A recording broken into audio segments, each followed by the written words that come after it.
नमस्ते दोस्तों, आज हम लेके आए हैं आपको दिल को रुला देने वाली एक छोटी सी कहानी। ऐसे कहानी देखने के लिए हमारे चैनल को सब्सक्राइब जरूर कीजिएगा।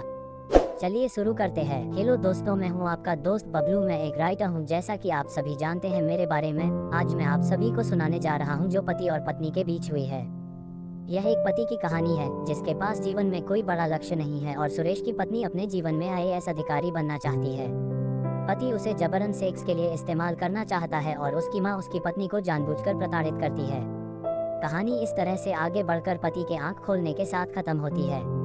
एक तो आप सभी से हम्बल रिक्वेस्ट है कि इस कहानी को पूरा देखें। Throwing kisses smiling face. इस कहानी की शुरुआत होती है आर्यन नाम की लड़के से, जो अभी अभी अपना पढ़ाई खत्म करने के बाद उसे एक अच्छी नौकरी मिल गई। अच्छी नौकरी के कारण उसे अच्छा वेतन भी मिलता था। आर्यन ने अपने वेतन में एक जगह खरीदी और घर बनाया। घर बनाने के बाद शादी के लिए लड़की की तलाश शुरू हुई। सुरेश की किस्मत हमेशा उसके साथ थी। उसका विवाह अंजलि नाम की एक खूबसूरत लड़की से हुआ। शादी होने तक सब कुछ अच्छा था, लेकिन शादी होने के बाद एक से एक समस्याएं बढ़ने लग। आर्यन की मां को डर था कि उनकी बहू शादी बाद जॉब करने न लगे। आज वह ऐसा होता है कहीं कहीं जगहों पे, फिर भी उन्होंने धैर्य से सभी समस्याओं का सामना किया। शादी के बाद के सभी काम अच्छे तरह से चलने लगे। आर्यन और अंजलि की पहली रात की तैयारी के बाद सब लोग आराम करने गए। उसके इंतजार की पहली रात आने की खुशी में आर्यन बहुत उत्साहित था, लेकिन अंजलि पहली रात में ही उसके फेस का रंग सड़े हुए फूल की तरह दिखने लगी थी। आर्यन ने फूलों से सजे कमरे में अंजलि का इंतजार कर रहा था। कुछ देर के बाद सुहाग रात की कमरे में अंजलि का प्रवेश हुआ। अंजलि सुहाग रात के कमरे में आने के बाद आर्यन का उत्साह दोगुना बढ़ गया। वो ऐसा बर्ताव करने लगा कि जैसे स्वर्ग के दरवाजे की चाबी अब उसके हाथ में है। अपनी सगाई के दिन से गीता की फोटो पर चूमों का बारिश बहाने वाला सुरेश को आज की सुहाग रात एक सुनहरा मौका दिया था।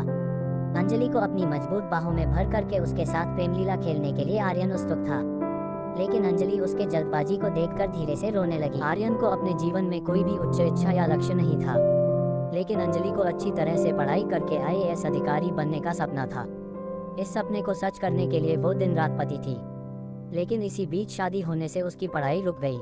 अंजलि आसानी से आर्यन को अपने मन को सौंप दी थी, लेकिन अपनी बदन को सौंपने के लिए उसकी अंतरात्मा राजी नहीं हुई। इसलिए वो सुहाग रात में आर्यन का जल्दबाजी को देखकर रोने लगी। उसके रोने के कारण सुनकर आर्यन से हम गया। वो सिर्फ शरीर सुख के लिए उसके साथ शादी किया था। पहली रात में ही अपने नीले सपनों के ऊपर पत्थर गिरने पर वो परेशान हुआ। अंजलि की सपने के लिए सुरेश अपनी वासना का त्याग करने को तैयार नहीं था। वो उसे जबरन इस्तेमाल करने के लिए आगे बढ़ा, लेकिन उसकी कमल जैसी आंखों में आंसुओं को देखकर वो पिघल गया। उसे उसकी सपने पर थोड़ी दया आई। सेक्स नहीं किया तो भी चलता है, लेकिन एक ही कमरे में सोना चाहिए, एक ही बिस्तर पर सोना चाहिए। ऐसे शर्तों के साथ आर्यन ने अंजलि को बिना छुए छोड़ दिया। उसने उससे वादा किया कि वह उसके साथ तब तक सेक्स नहीं करेगा जब तक वो अपने लक्ष्य तक नहीं पहुंच जाती। अंजलि का तनाव थोड़ा कम हुआ। अंजलि की घबराहट थोड़ी दूर हुई।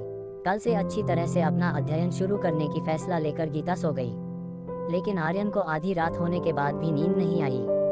वो बगल में सोई सुंदर पत्नी को छूने के लिए तड़प रहा था। गीता गहरी नींद में अपने आप को भूल गई थी। उसकी साड़ी थोड़ी खिसक गई थी। आर्यन ने उसकी ओर देखते देखते देर रात सो गया। अगली दिन अंजलि सुबह जल्दी से उठ गई और अपना सारा काम खत्म करके एक कप कॉफी पी के अपने कमरे में बैठकर पढ़ाई करने लगी। उसे चुपचाप मन में पढ़ने की कोई आदत नहीं थी। वो बड़ी आवाज करके ही पढ़ती थी। उसकी पढ़ने की आवाज को सुनकर आर्यन जाग गया। घड़ी देखने के बाद उसे पता चला कि 9 बज गया है। वो गड़बड़ी में तैयार होकर अपनी ऑफिस की तरफ भागा। आर्यन के माँ को अपनी बहू पढ़ाई करके आईएएस अधिकारी बनना बिल्कुल ही पसंद नहीं था। वो चाहते थे कि अंजलि घर के काम करते हुए, बच्चों को संभालते हुए चुपचाप घर में पड़े रहे।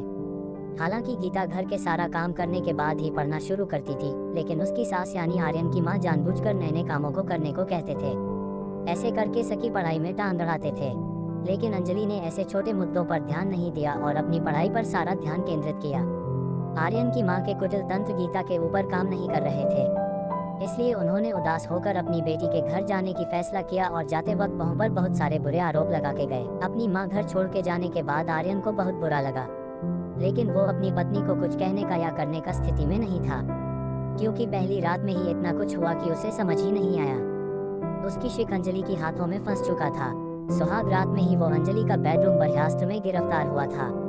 इतने बड़े घर में आर्यन और अंजलि दोनों ही रहने से उनके मन में प्यार पैदा हुआ। उनके बीच एक अटूट लगाव बढ़ गया।